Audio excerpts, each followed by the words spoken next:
Paz de Cristo, irmãos. Podem tomar assento, por favor. Foi? Coloquei ali para gravar, só porque eu estou fazendo uma coletânea de vídeos, porque eu também vou entrar nessa de colocar uns vídeos no YouTube. Amém. Então, vamos começar, né?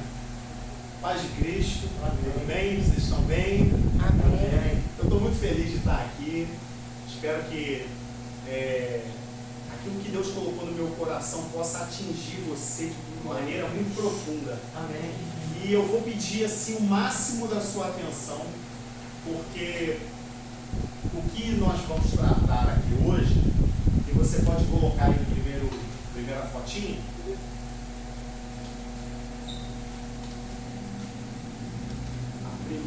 Isso. Eu vou conversar com vocês aqui a respeito de segredos desse livro aqui. Olha aí para você assim, ó. Olha aí assim. Pode fazer isso, por favor. Olha aí para você. Passa a mão assim no seu rosto, no cabelo. Você é um ser real.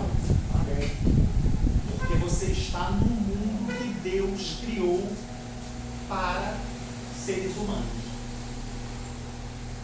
Mas no início das coisas, no início dos tempos, num período chamado eternidade,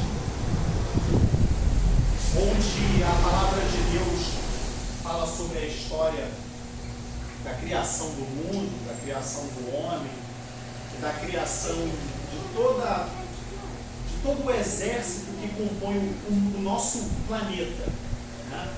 Tanto os céus quanto a terra, os mares, os animais, sejam répteis, mamíferos, aves, toda sorte de vida criada por Deus.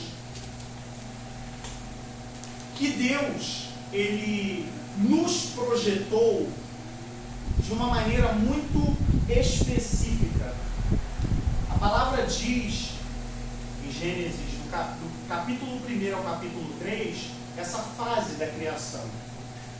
E aí, a pregação ela não é sobre isso, mas eu primeiro tenho que te explicar isso, que é para você entender o que aconteceu depois disso e o que acontece na tua vida todo dia. E eu vou te dar uma chave.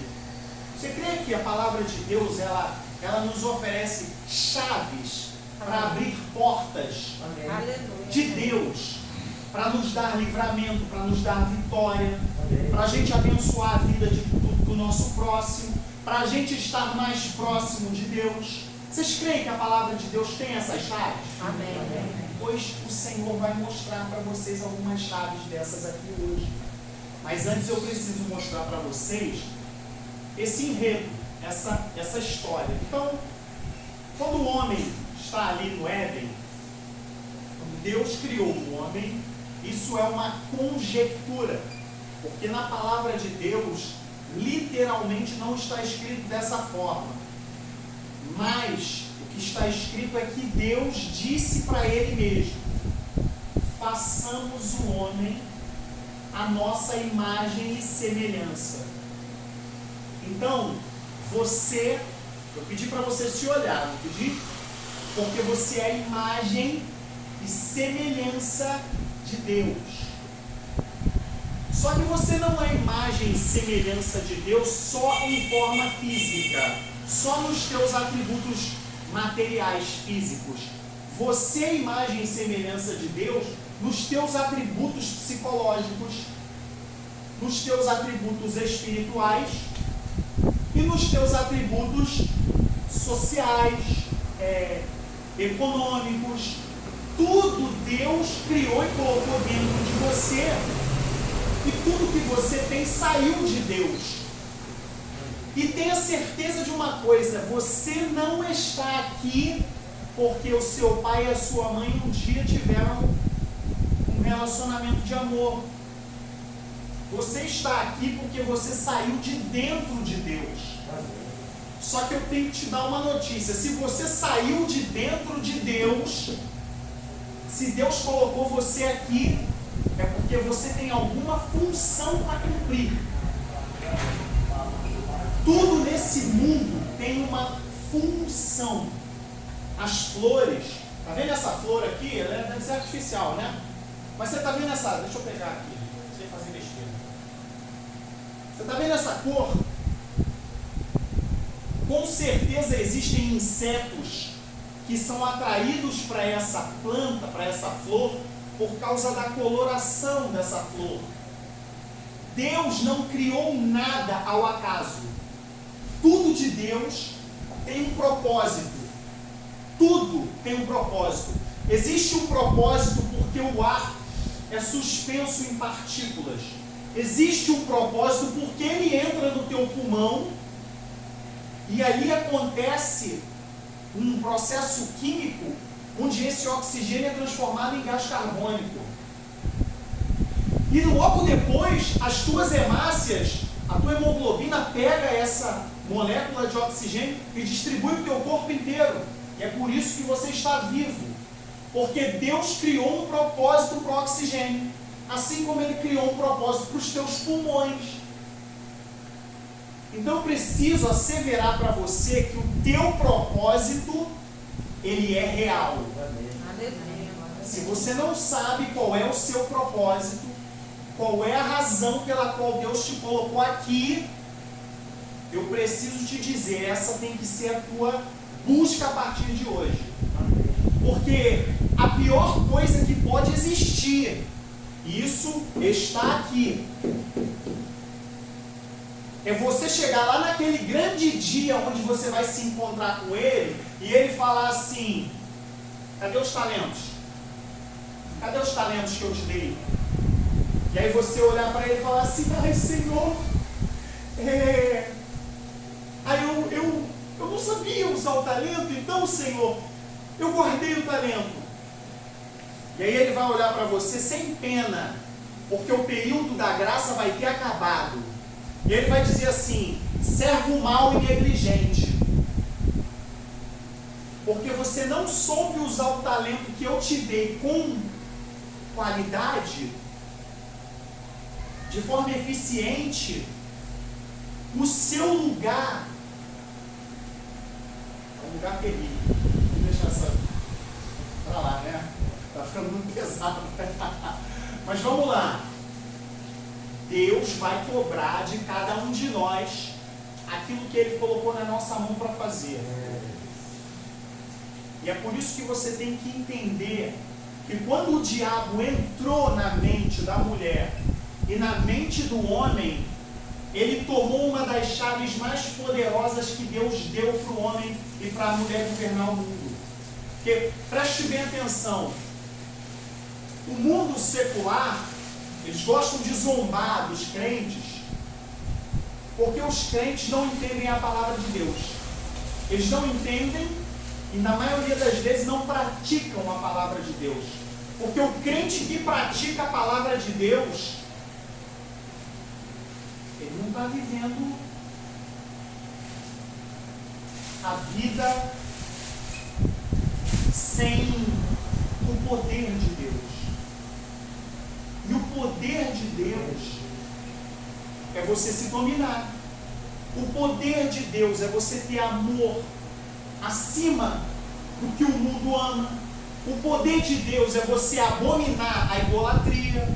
O poder de Deus é você ter uma fé que faz você, como o Zé Luiz fez, bater o pé no chão e dizer que 2 idosos que estão doentes, apresentaram uma enfermidade, estão curados na autoridade do nome de Jesus.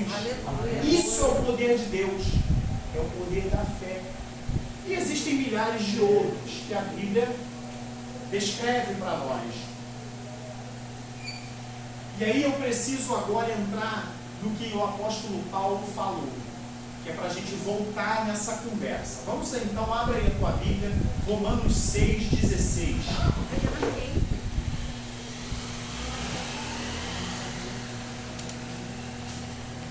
essa explanação, ela é uma explanação muito simples de entender, mas ela é um pouco longa. Então eu vou até pedir para a Bibi colocar aí para facilitar.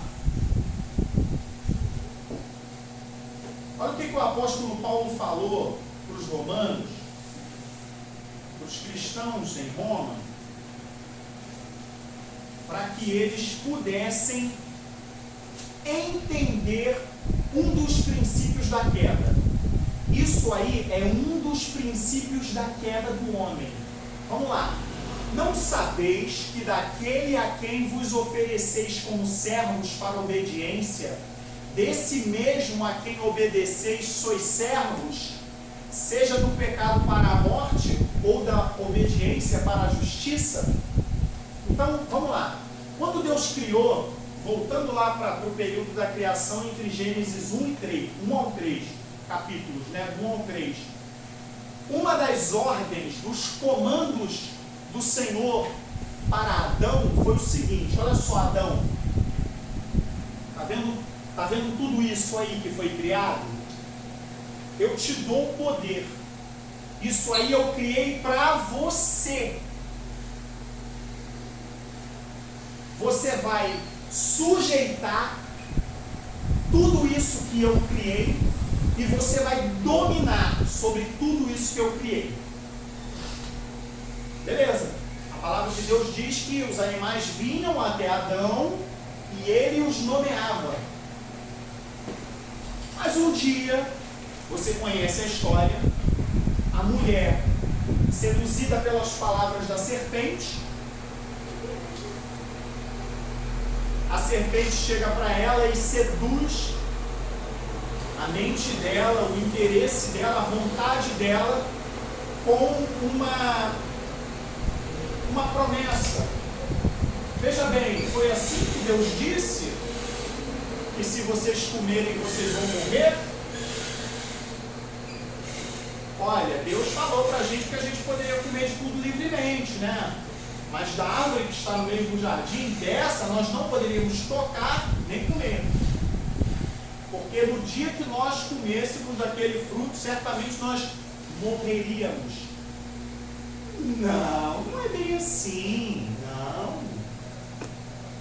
Não, você não vai morrer. Você vai ser igual a Deus, sabendo o bem e sabendo o mal. E aí a palavra diz que aquela árvore era bonita aos olhos e era desejável para obter por ela entendimento. E aí a mulher pega o fruto e come. E devia ser uma planta agradável ao paladar. Aí ela fala: Adão, gostoso, come aí também. E o Adão come. E aí começa essa conversa fiada de pecado que arrebentou com a gente. Mas eu tenho praticamente certeza que se fosse o Júnior que estivesse lá no Jardim do Éden, eu cairia da mesma forma. Porque só tem um que tem poder para pisar na cabeça da serpente. E o nome dele é Jesus Cristo. Glória a Deus. Então, eu quero, logo após essa leitura, e eu peço que você não se desprenda dela, eu vou ler Isaías 46, que é para você saber quem é o teu Deus. Esse eu faço questão de ler, porque esse é sensacional, esse versículo. Todo o capítulo é sensacional, mas esse é incrível porque ele é um código, é um segredo. O profeta diz assim, 46:10. Eu vou ler o nome só para contextualizar. Lembrai-vos das coisas passadas desde a antiguidade, que eu sou Deus e não há outro. Não há outro semelhante a mim, que anuncio o fim desde o princípio, e desde a antiguidade as coisas que ainda não sucederam, que digo, o meu conselho será firme, e farei toda a minha vontade. Então, você pode glorificar a Deus, porque o nosso Deus, Ele anuncia as coisas do fim, desde o início. Então eu quero te dar um código aqui muito interessante, que é para você pensar. Deus colocou você aqui para realizar uma tarefa para Ele, mas essa tarefa já está pronta. Você não vai precisar fazer nada. A única coisa, ou melhor, você não vai precisar realizar o projeto, porque o projeto já está pronto. E você não vai precisar executar o projeto, porque quem executa é o nosso Deus. O que Ele disse aqui? Eu vou fazer toda a minha vontade. E se Ele criou você para executar uma tarefa para Ele, Ele vai executar através da tua vida. A única coisa que você precisa fazer é se colocar na posição para Ele. É por isso que Deus deixou esse manual. Isso aqui não é um livro histórico. É um livro histórico aí para o mundo. Mas o Senhor Jesus disse assim, que para o mundo, Ele falava através de parábolas. Por quê? Porque ouvindo, eles não compreendem. E vendo, eles não veem e não entendem. Então, para você que é homem e mulher de Deus, isso aqui não é um livro. Isso aqui é a voz de Deus falando com você todos os dias. Agora, você precisa entender que existe um modo de estar e de ser para que a palavra de Deus se realize na tua vida. E aí eu vou te ajudar nessa tarefa. Passa o primeiro slide aí, Bia, por favor. Glória a Deus. Qual é o maior inimigo da família? Abre aí, por favor. Você pode abrir na tua Bíblia. Vamos exercer a escola bíblica. Abre aí, ou então você pode colocar aqui para facilitar.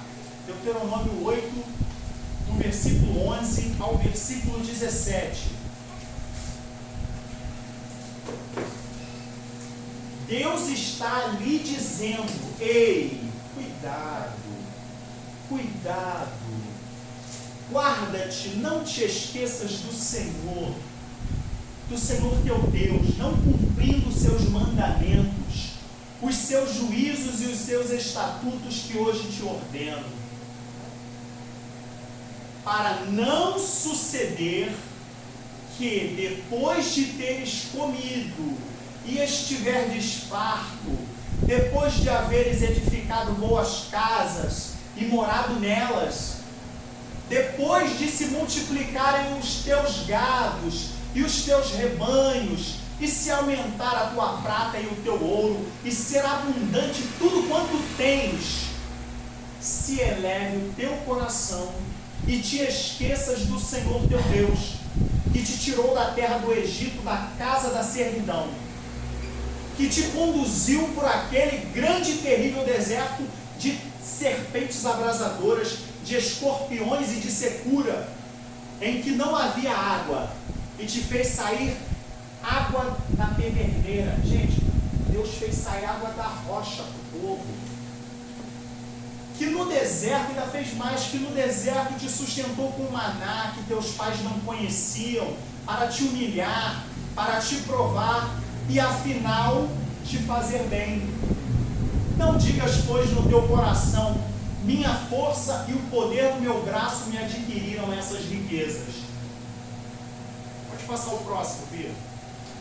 Antes, esse é maravilhoso, antes te lembrarás do Senhor, teu Deus, porque é Ele que te dá força para adquirires riquezas, para confirmar a sua aliança, que sob juramento prometeu a teus pais, como se vê hoje.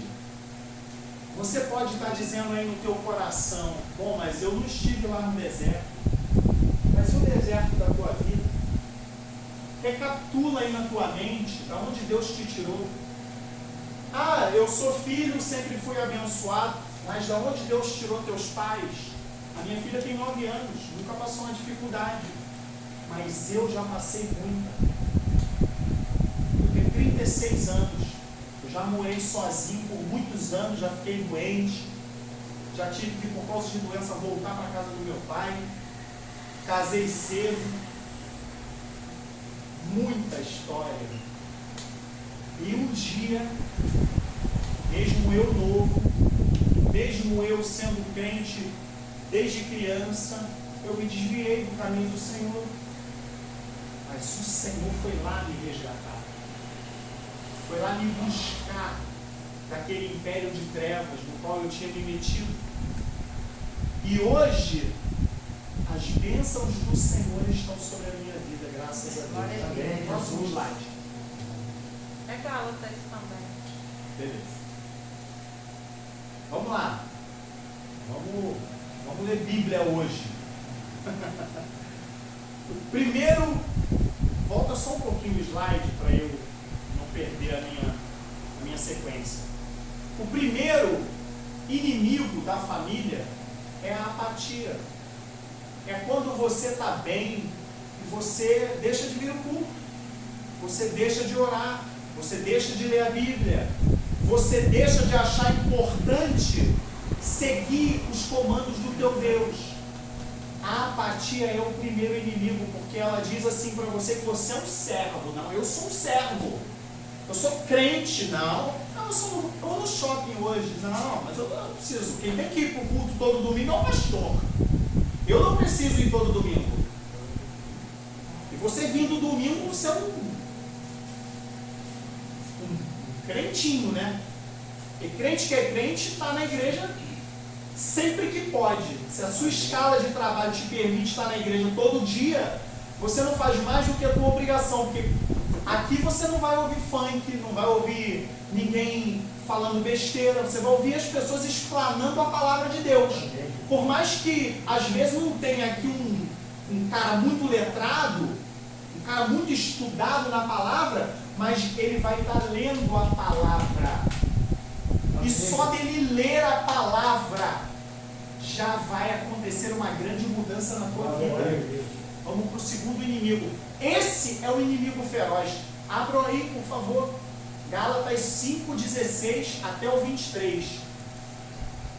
Digo, porém, andai no Espírito, e jamais satisfareis a concupiscência da carne. Porque a carne milita contra o Espírito, e o Espírito contra a carne, porque são opostos entre si, para que não façais o que, porventura, seja no vosso querer. Mas se sois guiados pelo Espírito, não estais sob a lei. Ora, as obras da carne são conhecidas e são prostituição, impureza, lascívia, idolatria, feitiçarias, inimizades, porfias, ciúmes, iras, discórdia, dissensões, facções, invejas, bebedices, glutonarias e coisas semelhantes a estas, a respeito das quais eu vos declaro, como já outrora vos preveni, que não herdarão o reino de Deus os que tais coisas praticam. Volta para o slide. Vai até o 23? Não, para por aí. Quando Adão pecou, quando Eva pecou, o diabo tomou a chave do domínio deles. O diabo tomou a autoridade, tomou o governo da mão do Adão. Em Lucas, nos evangelhos, né, geralmente você consegue visualizar as mesmas histórias. Em alguns tem um quezinho a mais, uma palavrinha a mais, uma orientaçãozinha a mais, mas no todo as histórias são sempre as mesmas. E aí, lendo Lucas, eu já tinha lido Mateus, já tinha lido Marcos, e aí eu passei a ler Lucas. E aí eu cheguei naquele episódio da tentação de Jesus. E tem uma parte aqui em Lucas que é muito interessante. Eu vou ler o versículo 6, tá? Só para adiantar. Lucas 4, capítulo 4, versículo 6. E disse-lhe o diabo: dar-te-ei a ti todo este poder e a sua glória, porque a mim me foi entregue, e dou-o a quem quero. Portanto, se tu me adorares, tudo será seu. Então olha só, olha o que o diabo falou. Aqui não é uma conjectura. Aqui é o diabo batendo um papo com Jesus. E ele fala: todo este poder e a sua glória, porque a mim me foi entregue, e dou-o a quem quero. Em Mateus, Jesus, numa conversa com os discípulos, ele diz assim: eu via Satanás como um raio caindo na terra. E aí, lá em Apocalipse 12, você pode abrir aí, Apocalipse 12, 7.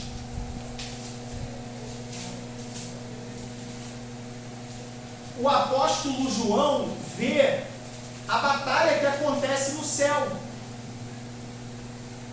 E a batalha que acontece no céu, não, é 12, acho. E a batalha que acontece no céu é uma batalha terrível. E aí, diz assim: e houve batalha no céu. Miguel e os seus anjos batalhavam contra o dragão. E batalhavam o dragão e os seus anjos, mas não prevaleceram nem mais